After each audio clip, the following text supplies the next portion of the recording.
ladies and gentlemen, joining us, Pluristem, it's ticker PSTM, and we have the president and CEO, Yaky Yanay. Yaky, there he is.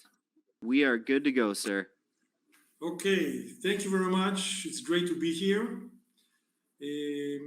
Let's go to the next slide. My name is Yaky Yanay. I'm the CEO and president of Pluristem Therapeutics. Just to make sure, the symbol that we all know, the symbol is PSTI with an I at the end.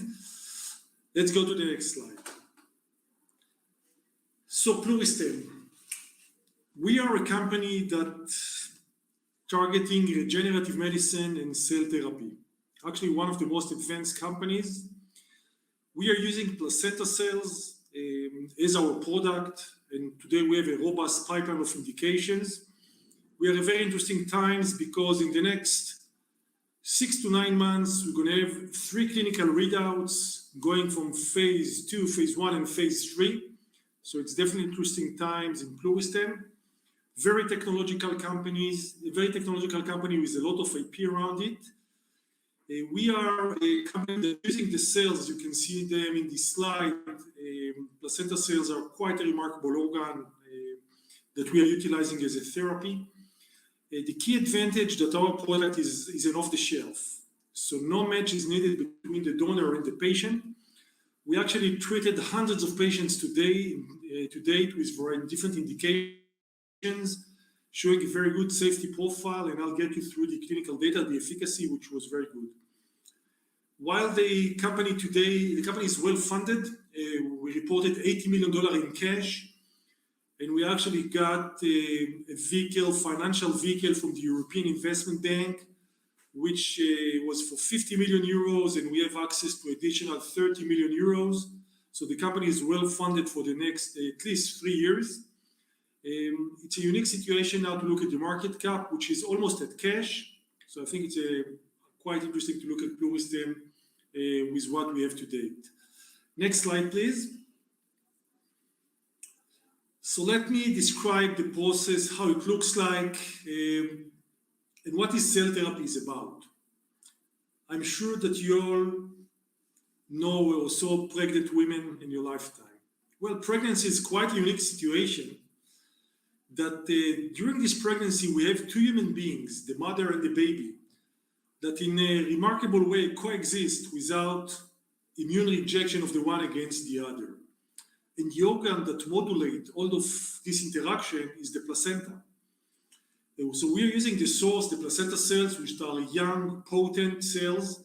And as I said, very interesting from an immunological point of view that allow us to do this off-the-shelf, no match needed therapy.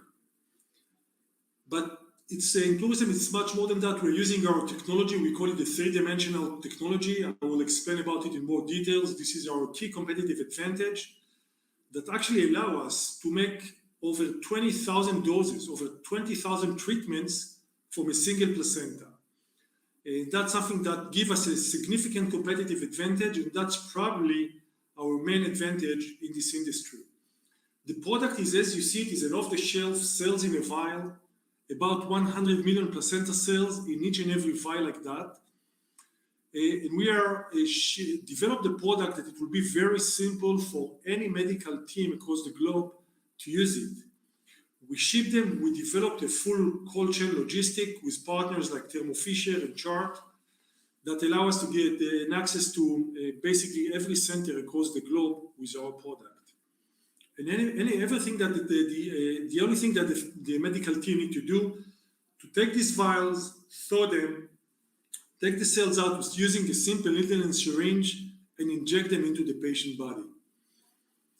We were able to see that once our placental cells are injected into the patient body, they start to interact with the patient body. The same way as the mother interacts with the baby via the placenta, they are doing the same thing. Our cells has the ability to communicate with the patient body. You should understand that cell therapy as we present and using these placenta cells, it's basically a different scale of a drug because that's a drug that have these interaction capabilities. We're not just pouring chemicals or cytokines, but it's a drug with intelligence because there's the ability to calibrate the level of secretion or the level of response based on the signaling that you receive from the patient body. And that's something that makes it a very unique and powerful agent that can be useful for quite a significant disorders that we are using to create healing and regeneration. Next slide, please. But in Pluristem, we understood very early that going after a mass scale production, we better invest in technology. So we created these systems, we call them the Bioactors, and these systems were designed and built to mimic the human body environment. You should know that your body is the perfect bioreactor because we were created in a system that everything is controlled. We are controlling in our bodies temperature, pH, glucose consumption, all the different gases. And this is exactly what we are trying to implement in this system. It's a very well-protected technology with over 120 patents. And these systems actually allow us to manufacture the cells with a very high and robust batch-to-batch consistency. I believe it will be fair to say that Pluristem is considered the gold standard in expansion in manufacturing and in technology. And these systems are so efficient that, as I mentioned, from a single placenta, we can produce over 20,000 treatments. It's important that you understand this technology because one of our key elements for 22 is to use this platform to expand to a variety of different verticals that will need these unique expansion capabilities. Today we know that the capabilities of expanding cells are quite broad. This is a very robust system, and there are almost unlimited opportunities to use this technology for expansion. Today we're using it for our medical to produce drugs and regenerative medicine products, but there are many elements that can be used utilizing this system and technology. The CMC is approved by all the regulators, first and foremost with the FDA, but also in Europe, in Japan, Korea, and Israel. And that's something that gives Pluristem a significant competitive advantage in the scale that we can manufacture and in the cost of goods, with a significant advantage versus anything that exists today in the world. Next slide. This is our clinical pipeline, and it's worthwhile looking at it carefully because from now until the early Q3 of 2022, so it's like 6 to 9 months from now, we're going to read 3 clinical trials, 3 different programs. The latest, we are starting in this quarter, in the next, until the end of the year, we're going to read our 2 phase 2 program in ARDS associated with COVID-19. In Q1 of 2022, we're going to read our program in hematology deficiencies. And in the Q3 of 2022, we're going to read our phase 3 studies for muscle regeneration following hip fracture. So now you're looking at a company which is well-funded with 3 clinical readouts that each and every one of them can make a significant impact with the potential valuation of the company and its access to new indications. So that's, as I said, a very good time to look at Pluristem. We are fortunate enough that our programs are funded by either the NIH and the DoD that are funding our radiation program, and several European programs that are funding our phase 2 and phase 3 programs. Next slide, let me get you through the data so you understand how it looks like. So the first product is PLX-PAD, and then let's see what we are doing with the PLX-PAD. The first phase 3 study that, as I mentioned, we're going to read in Q3 of next year, muscle regeneration following hip fracture. I'm sure that most of you know patients or in our family that the elderly population with a background of osteoporosis that are falling down and breaking the hip. You should know that as of today in 2021, in places like US and in Israel, mortality rate is very high, any number between 20 to 30% in the first 12 months following operation. And these patients will die not because of the operation. They're going to die because of their immobilization and a very poor recovery. Our goal is, while the implants are very good, our goal is to make sure that we are regenerating the muscle. There are about 700,000 procedures each and every year in the US, and this is our targeted population. This is, let me make sure that we are all understand. Our claim in this case to support muscle regeneration. First proof of concept is in muscle regeneration following hip fracture. But while I show you the data, I do want you to think of the different opportunities that we can use muscle regeneration and muscle recovery for each and every one of us, and how many applications are actually we can use with this product. Let's go for the next slide. We were able to show a very robust data in our phase 2. We followed these patients for 6 months. That's the endpoint that is confirmed by the FDA also for the time for the phase 3. What we could see that we are supporting the increase in muscle volume for these patients. As you can see here, it was statistically significant versus placebo. But not only we're getting a larger muscle, and the volume was measured by an MRI, so that's an objective measurement. Actually, the muscle was stronger, as you can see here, again, statistically significant. Very interestingly, the muscle was stronger in the treated leg, but also in the other leg, in the untreated leg. The reason for that is, while we inject the cells locally into the muscles, the cells adhere to the muscle, but they are starting to secrete all these therapeutics factors that they are going across the bloodstream, and they're actually creating a systemic effect. So that's the reason that we could capture the increase in muscle force also in the other leg. And when I saw this graph, I understood that actually we have quite a lot of opportunities that we can use muscle recovery. That was a strong data that was compelling enough that European gave us 7 million euros to fund our phase 3 studies. We completed the enrollment about a month ago of 240 patients, and we expect to read the data after 6 months follow-up. And if everything goes well, that will be the first product in the world to support muscle regeneration. That will apply for many surgeries, sports injuries, but also including muscle wasting and cachexia, which are big indications. And by the way, each and every one of us from age 25, we are losing about 0.5% of muscle mass each and every year. It was interesting enough also for NASA to collaborate with us. We are part of the March 2030 program. Their goal is to see if our cells will be able to prevent the muscle wasting following long space travel. So that's a very interesting program that allow us to provide, hopefully, a recovery for muscle regeneration. Let's go for the next slide, please. We're using the same product also. The next clinical readout will be for, as I mentioned, 2 ARDS, acute respiratory distress syndrome, following COVID-19 complications. Once COVID started, we understood that patients are dying from ARDS. And ARDS is a situation that there is a cytokine storm and a massive immune response or immune activity, especially in the lungs, that destroy the tissue and eventually leads to the death of these patients. We all saw the numbers. We are treating the most severe patients that are on mechanical ventilation. We choose this specific population because we wanted to go after a population that there is no good solution. And I didn't want to compete with guys that are doing the remdesivir or Pfizer or today with the Merck. Any of the company that today came with an approved product or close to an approved product, none of them were able to show efficacy in this population of very late stage mechanically ventilated patients. And this is the population that we are pursuing.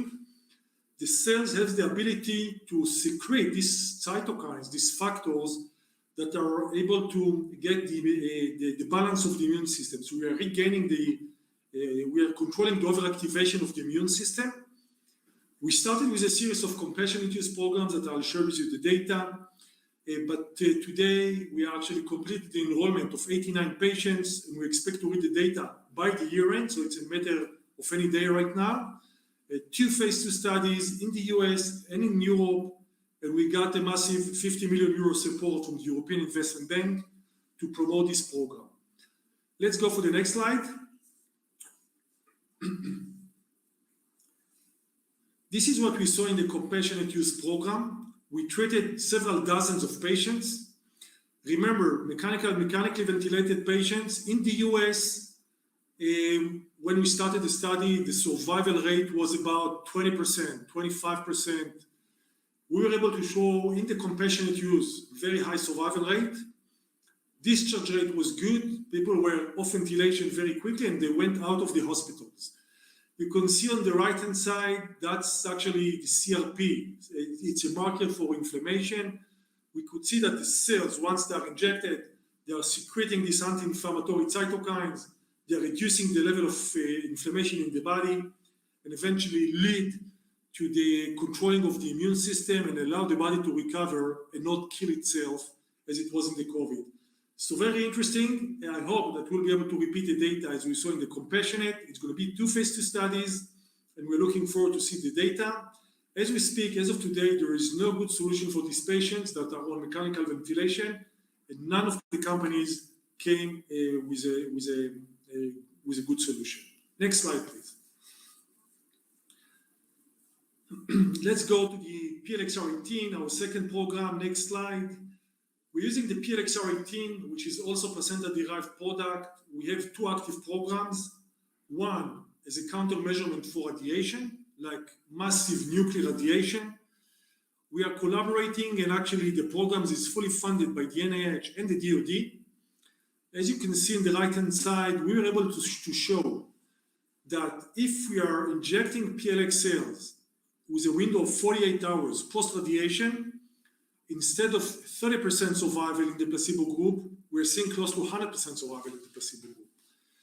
And not only that, we are able to see the mechanism of action, to understand the mechanism of action, where the cells support the increase in the free blood lines, the platelet, the red, and the white. We are working on this program, as I mentioned, in the US, but also in Fukushima in Japan. And we hope that very soon we'll be able to continue the discussion with these regulators once COVID will be hopefully a little bit off the main screens. But this program actually gave us the understanding of the mechanism of action. Let's go for the next slide, which allow us to use the same agent to support patients patient with a background of malignancies, blood malignancies that went for a bone marrow transplantation, but actually they did a transplant, but it was an unsuccessful one. It didn't engraft well, so they still have a very low blood counts. And the patients that we are targeting are patients that are candidates for a second bone marrow transplantation. It's an extremely expensive process, but it's also very risky. On a second bone marrow transplantation, the recent publications that I saw reported 80% mortality, so only 20% survival. So we should definitely try to find the solution for these patients. Let's go for the next slide. We did open the 6 months data follow-up. In what we were able to see for these patients, that once we inject the PLX cells, we are able to see increase in all bloodlines. It was actually statistically significant. And so we have an agent that is injected, secrete these cytokines, these factors that are helping the patient's own bone marrow to recover and to start to produce the bloodlines that we need. All of our patients were in a very low blood count. It's actually very risky from the clinical point of view. They are also getting transfusions either on a weekly basis or some of them on a daily basis. And we saw that once we inject these cells, we are seeing increase in the bloodlines, but also a significant reduction in the number of transfusions that they are getting. We're going to read in Q1 the full 1-year data of this study. We hope to see that we can keep the trend, and we are pushing it in parallel to the phase 2 study. The hematology market is very big. You know that all the big guys are playing there. As far as we know, we are the only agent that actually can impact the free bloodlines, which is very important. Let's go for the next slide. So how it's going to look in Pluristem in our future development. We have the most robust platform of sales, two very strong products, the PLXPD and the PLXR18. Today, we are putting a second floor using the CRISPR technology that allow us actually to build almost an unlimited library of products that we're going to modify using this CRISPR technology. All this program is funded by the Israeli government. We are part of a big consortium that's funding this program, which allow us to make a specific cells for very targeted indications and to build this very big library of indications. We are starting with that. We have a very good progress, and you should expect to see data coming from the CRISPR, which is very, very novel and interesting way for cell therapy. Next slide. So to summarize, we have 3 clinical catalysts coming. Pluristem is the company with a very big platform of products, technology, and indications. You should expect 3 clinical readouts this quarter, Q1, and the beginning of Q3, phase 2, phase 1, and phase 3. And as I said at the beginning, one of my main goals and strategies for 22 is to monetize on our technology. So in order to bring more partnerships and more value to you, our shareholders, using this platform of technology. I think it's going to be an exciting year. I encourage all of you to follow us closely, and we hope to see you being as partners and shareholders in Pluristem. Love to hear it, Yaky. Next slide will be the thank you note. Yeah, that was excellent. Really good presentation. And I want to correct myself earlier. I said the ticker wrong. The ticker is PSTI. Just wanted to clarify. Sorry about that, Yaky. No worries. All right, Yaky Yanay, he's CEO and president at Pluristem Therapeutics. Again, the ticker PSTI. Really appreciate you joining us today. Have a good day, sir.